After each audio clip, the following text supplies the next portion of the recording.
Kalau mau rumah dipakai pas lebaran, teman-teman harus bisa memperhitungkan berapa durasi waktu dalam proses membangun rumah, mulai dari desain sampai ke penempatan. Nah, di video kali ini Ana ingin menjelaskan mengenai timeline atau durasi dan urutan-urutan pekerjaan ketika teman-teman nanti membangun rumah. Yang tentunya rumah estetik ya, bukan hanya rumah yang dibangun yang penting bisa ditempatin, bukan. Tapi bagaimana kemudian antum bisa konsultasi dengan para desainer rumah kami, terus kemudian ngedesain sampai nanti proses perizinan, sampai nanti pembangunan hingga mengisi interiornya agar bisa sesuai dengan gaya atau karakter antum dan tentunya tetap mempertahankan estetika. Nah, kita mulai dari urutan proses dalam membangun rumah dan kita akan membagi pembahasannya dalam beberapa chapter. Chapter yang pertama itu adalah mengenai konsultasi. Chapter yang kedua itu adalah proses desain rumahnya. Chapter yang ketiga kita akan membahas mengenai proses perizinan dari pembangunan rumah. Chapter keempat kita akan membahas mengenai pembangunan rumah. Chapter kelima kita membahas mengenai interior rumah. Yang pertama terkait dengan konsultasi. Pastikan teman-teman berkonsultasi kepada konsultan desainer rumah yang memang sesuai dengan karakter antum. Karena memang banyak sekali gaya-gaya desain yang ada di Indonesia ya, dari mulai futuristik, ada klasik, ada modern kontemporer, ada Japandi, dan seterusnya. Nah, antum bisa datang ke kantor ya, baik itu kantor konsultan atau perusahaan yang memang mempunyai perusahaan design and build ya, seperti kami di Bintoro. Antum bisa datang ke kantor kami sekedar untuk ngobrol dengan para desainer kami bisa, atau antum bisa ngobrol dengan para marketing kami pun juga bisa gitu. Dan itu free teman-teman ya. Kami kalau konsultasi, tahap konsultasi itu memang free di kantor. Antum bisa langsung datang ketemu para desainer, tidak dipungut biaya sama sekali. Di situ antum bisa menceritakan tentang kebutuhan ruang, terus kemudian antum menceritakan tentang keinginan gaya desainnya seperti apa. Atau mungkin kalau misalnya antum masih awam dengan gaya desain, biasanya kami akan menunjukkan katalog-katalog desain kami atau portfolio yang pernah kami kerjakan. Kami akan menjelaskan ini karakter desainnya seperti ini, gayanya seperti ini, luas bangunannya seperti ini, dan seterusnya. Dan tentunya di situ antum juga harus menceritakan tentang kebutuhan ruang. Dari mulai antum ingin ruang kamar mandinya ada berapa, ada walk-in closetnya atau enggak, kemudian master bedroomnya modelnya seperti apa, interiornya seperti apa, itu bisa dikonsultasikan ke tim kami. Nah, itu free, bisa langsung datang ke kantor kami. Namun, antum harus janjian dulu. Antum bisa hubungi nomor di bawah ini, janjian ke marketing kami, agar nanti takutnya antum datang ke kantor, ternyata para desainer kami udah pada di luar semua, pada ketemu klien, pada survei, sehingga nanti waktunya tidak cocok. Nah, yang kedua, setelah antum bercerita tentang kebutuhan, terus kemudian sudah konsultasi, sudah tahu gambaran dari rumah yang antum inginkan, maka tahap keduanya adalah tahap desain rumah. Nah, tahap desain rumah ini dilakukan oleh para desainer-desainer kami, di mana nanti biasanya ini butuh waktu sekitar 1-2 bulan lah. Itu tergantung dari proses revisi antum. Kalau antum ternyata revisinya cukup banyak, itu maka kita butuh waktu yang cukup banyak juga. Dan rumah yang dibangun pun juga mempengaruhi cepat lambatnya dari proses desain. Kalau ternyata antum rumahnya 2 lantai dengan luas tanah mungkin sekitar 300, 400, 500, itu 1 bulan 2 bulan sudah selesai. Cuman kalau antum ternyata tanahnya cukup besar, misalnya di atas 1.000, 2.000, 3.000, atau mungkin 5.000, atau mau bangun semacam kayak istana gitu, maka mungkin paling cepat kita bisa 3 bulan untuk proses desain sampai gambar kerja itu jadi gitu. Nah, di dalam proses desain itu ada beberapa materi yang akan kita berikan. Yang pertama, nanti kita akan memberikan denah.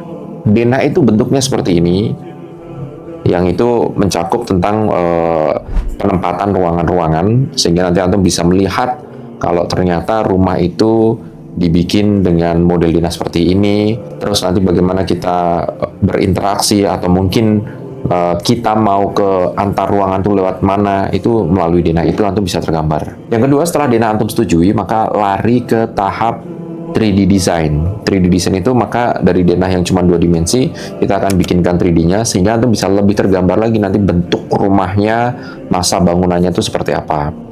Setelah 3D design antum setujui, maka biasanya kita akan proses rendering.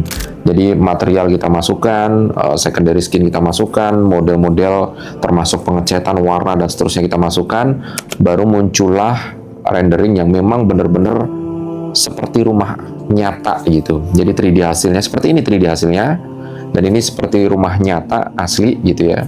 Itu antum lebih bisa tergambarkan lagi terkait dengan model rumah yang nanti antum akan tempati. Setelah jadi 3D-nya maka masuk ke tahap gambar kerja. Nah, gambar kerja ini memang dipakai atau digunakan untuk nanti kerja di lapangan. Jadi mulai dari kontraktornya, dari mulai tukang mandor dan seterusnya, dia harus mengikuti patokan gambar kerja ini. Jadi dari mulai denah, kemudian 3D 3 dimensinya, terus kemudian gambar kerja itu kira-kira akan memakan waktu tadi ya, range-nya 1-2 bulan untuk mungkin di 300 ke bawah, tapi kalau mungkin 500, 1000, 2000, 3000 mungkin paling cepat adalah 3 bulan. Itu tergantung dari berapa lama proses antum revisinya dan kemudian menanggapinya apakah cepat gitu ya.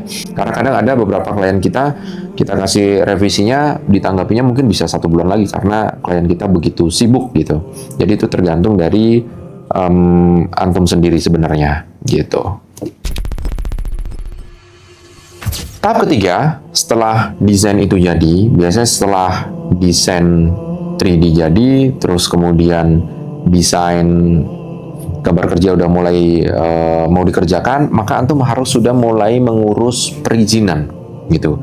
Biasanya perizinan, ketika kita mengurus perizinan itu diwajibkan untuk sondir tanah terlebih dahulu untuk mengetahui di bangunan itu, di tanah yang antum akan bangun itu tanahnya pengerasannya itu di berapa meter gitu, dicek, disondir, nanti keluaran data sondir itu akan membuat tim perencana atau arsitek ya, tim desainer rumah itu untuk membuatkan desain struktur yang sesuai dengan kondisi tanah antum. Jadi kita membuatkan desain struktur yang sesuai dengan tanahnya agar ya tadi tidak ambles lah, tidak goyang lah.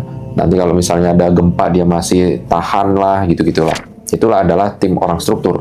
Dan itu biasanya ada di bagian perencana gitu. Jadi begitu desain sudah selesai mau jadi, kita langsung masuk ke tahap pengurusan perizinan.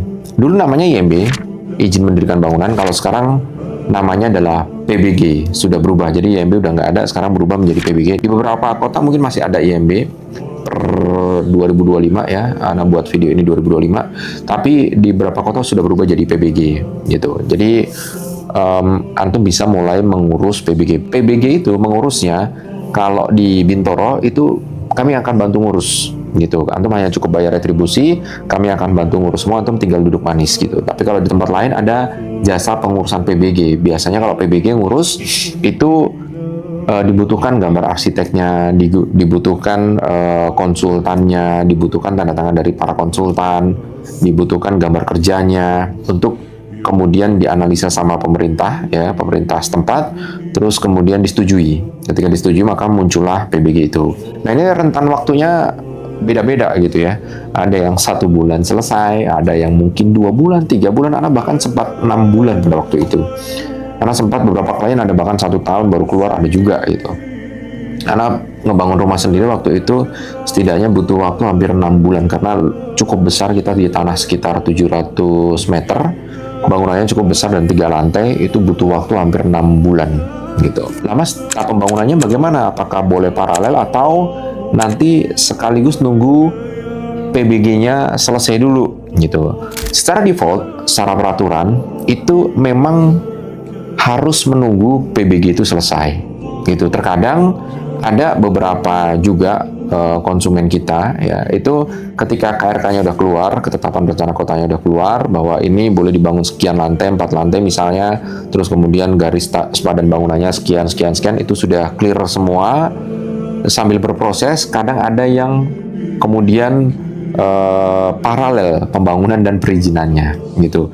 Boleh nggak Mas paralel? Ya secara defaultnya sebenarnya tidak boleh gitu, tapi memang ya karena perizinan di kita itu memang masih cukup panjang ya, cukup lama, nggak bisa gitu perizinan 1 bulan selesai itu. Ada yang seperti itu di beberapa kota, tapi ada yang sampai 6 bulan gitu ya di beberapa kota juga, dan itu yang membuat beberapa konsumen kemudian udahlah paralel aja gitu.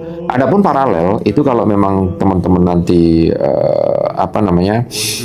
ketahuan gitu ya, ketahuan dari dinas tempat, maka ya biasanya akan kena denda gitu. Jadi kalau misalnya antum ya udah deh, saya butuh rumah secepatnya gitu, saya paralel aja, nanti kena denda ya nggak apa-apa misalnya. Nah itu kita kembalikan ke konsumen biasanya gitu. Tapi kalau saran kita memang dari desain aja antum sudah harus ngurus PBG, kita yang bantu uruskan. Jadi nanti desain selesai, PBG selesai bareng tuh, paralel bareng, selesainya bareng, baru desain selesai, PBG selesai, langsung pembangunan bisa dimulai gitu. Tapi itu balik lagi ke antum ya. Saran kami selalu nunggu PBG selesai. Tapi kalau mau diparalelkan boleh juga gitu. Nanti tinggal kita biasanya akan sampaikan ada kemungkinan akan kena denda. Tapi tidak banyak juga yang kena denda. Kebanyakan banyak yang lolos misalnya. Itu biasanya kita sampaikan ke konsumen. Jadi biar tidak terjadi sesuatu yang tidak diinginkan gitu ya. Nanti khawatirnya kok PBG nggak keluar gitu, tapi kan Bintoro yang ngurusin, Bintoro yang membangunkan ya, saya nggak mau tahu ya, nggak seperti itu. Jadi kita biasanya ngasih tahu ke konsumen bahwa PBG kalau belum ada dan ternyata nanti ada sidak dari dinas tempat, maka ya kemungkinan besar kita akan kena denda atau pembangunannya diberhentikan dulu, nunggu PBG-nya keluar baru boleh dilanjutkan. Nah kadang juga ada yang sampai rumahnya disegel, itu ada juga teman-teman. Nah itu tergantung dari dinas masing-masing ya gitu. Tapi tetap saran kami sebagai kontraktor itu perizinan selesai terlebih dahulu. Tahap berikutnya adalah proses pembangunan. Nah pembangunan itu bervariasi ya. Kalau Ana biasanya ditanya sama tim-tim, Mas kalau misalnya rumah dengan tipe 2 lantai misalnya, luas tanahnya 120 meter, kira-kira berapa lama gitu. Itu kita 10 bulan sampai 12 bulan atau sampai 14 bulan insya Allah aman. Tapi kalau misalnya antum pengen lebih cepat, kalau ternyata lokasi pekerjaan itu banyak tanah kosongnya, jadi kita bisa stok material dalam jumlah banyak misalnya, itu mungkin lebih cepat. Jadi itu memang pembangunan itu nggak bisa disamakan antara sama-sama 120 meter persegi. Itu nggak bisa sama-sama 10 bulan. Bisa jadi ada yang lebih cepat, bisa jadi ada yang lebih lambat. Karena tergantung dari lokasi, kita naruh material bisa nggak, terus proses pekerjaannya seperti apa, itu beda-beda. Gitu. Tapi rata-rata memang kita kalau misalnya nilai nominal sekitar ya 1 miliar ke atas, 1-2 miliar misalnya, itu bisa 10-12 bulan, 14 bulan gitu ya. Tapi kalau ternyata antum nilainya sekitar 3 miliar, 4 miliar, 5 miliar, itu bisa sampai 1,5 tahun. Tapi kalau misalnya sampai 7 miliar, 10 miliar misalnya, tergantung juga. Kalau dia posisinya tanahnya luas dan cuma 2 lantai misalnya, itu mungkin bisa lebih cepat. Tapi kalau dia 3 lantai, itu biasanya agak lebih lambat gitu. Jadi tergantung dari luasan tanah dan luasan bangunan. Nah kalau sudah pembangunan selesai teman-teman ya, di posisi pembangunan selesai kan antum mau ngisi interior. Kapan waktu yang tepat untuk ngisi interior? Nanti terkadang ada beberapa klien kita itu interior selesai bangunan dulu baru interior masuk. Sebenarnya nggak seperti itu. Kalau di kita, karena kita juga punya Bintoro Interior, kita punya pabrikasi interior, maka interior itu bisa paralel dengan pembangunan. Jadi kalau pembangunan di tahap sudah progres ya, katakan 80%, bangunannya udah nampak, terus kemudian openingannya udah selesai, terus plaster arch udah selesai, plafon udah selesai, itu interior sebenarnya udah bisa masuk. Jadi udah bisa mulai ngitung, udah bisa mulai ngukur tim interior, kemudian dia bisa mulai produksi. Karena produksi interior itu bermacam-macam ya. Kalau 120 meter tanah ya tanahnya segitu, kita bikin 2 lantai full interior, full furnish, dari mulai kitchen set, dari mulai kita ngebikin backdrop untuk di TV, terus kemudian lemari, walk-in closet, terus kemudian macam-macamnya ya, ada mungkin di bagian wall panelnya, temboknya, ya itu mungkin bisa 2-3 bulan untuk interior. Jadi sebisa mungkin nih kalau ternyata eksterior itu butuh waktu 18 bulan, misalnya 18 bulan berarti 1,5 tahun, maka di bulan 15 itu interior bisa langsung produksi tuh. Bisa mulai ngitung, bisa mulai produksi, sehingga nanti selesainya bisa barengan. Interior sama eksterior itu bisa barengan, atau ya meleset dikit, eksteriornya lebih lambat 1 bulan misalnya, atau lebih lambat 2 mingguan. Dan itu tergantung ya. Kalau interiornya antum misalnya sampai gede banget gitu ya, luas bangunannya itu bisa sampai ribuan gitu ya, mungkin butuh waktunya 3, 4, 5 bulan. Karena kalau misalnya jumlah pekerjaannya banyak tapi lahannya luas, kami bisa mendatangkan puluhan tim ahli interior kita gitu. Tapi kalau ternyata luas lahannya sempit dan kita agak susah geraknya, ya paling kita akan bawa sekitar 8 atau 10 orang gitu. Tapi rata-rata yang kami kerjakan untuk katakan proyek 2 miliar, 3 miliar gitu ya, itu memakan waktu pembangunan itu bisa sampai 14 bulan, 15 bulan, sampai mentok 18 bulan, terus kemudian interiornya 3 bulan, atau mungkin sampai 6 bulan kalau terlalu banyak gitu ya. Dan untuk desainnya bisa 1-3 bulan. PBG-nya tadi ya bisa 1-6 bulan. Nah itu antum bisa susun sendiri.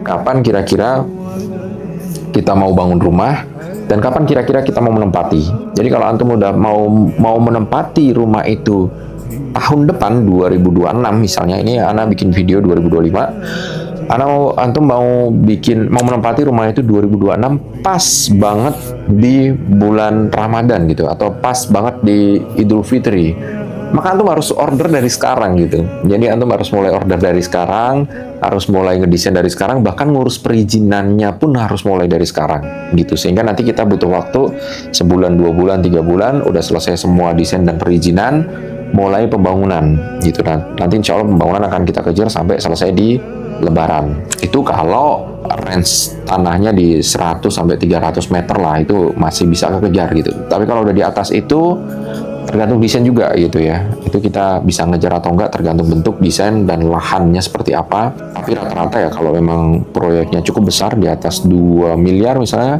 atau 3 miliar, 4 miliar, 5 miliar, itu kita butuh waktu cukup lama gitu. Kita baru mengerjakan proyek sekitaran 7 miliar, itu kita butuh waktu 18 bulan, 1,5 tahun sampai 2 tahunan. Itu yang kita kerjakan. Lu Mas, kenapa lama sekali gitu? Karena memang ini bangunannya luar biasa, gede banget rumahnya, dan finishingnya Masya Allah bagus lah ya. Kita menggunakan material-material premium, sehingga yang kita kedepankan adalah quality gitu. Jadi quality-nya kita kedepankan, kita kerjanya hati-hati memang biar hasilnya memuaskan dan tidak asal-asalan gitu.